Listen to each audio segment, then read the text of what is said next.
मेरे पास 5 आदाद हैं और मकसद यह है कि इन्हें तरतीब देना है छोटे से बड़ा। ठीक, और आप देख सकते हैं कि ये तमाम 5 आदाद जो हैं मनफी हैं।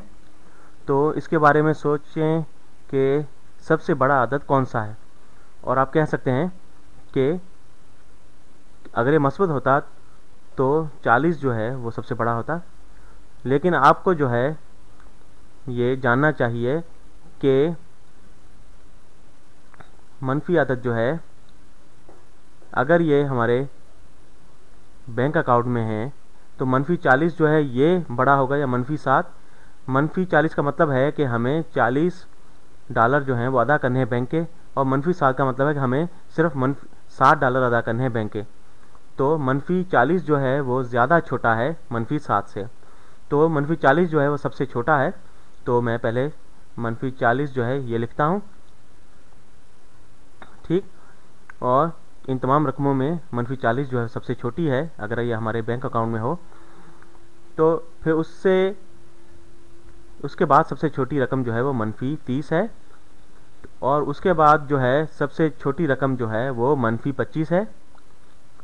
ठीक, और उसके बाद सबसे छोटी रकम जो है मनफी 10 है, और आखिरी जो सबसे बड़ी रकम है वो हमारे पास है, मैं गुलाबी रंग से इसे लिखता हूँ, ये मनफी 7 है।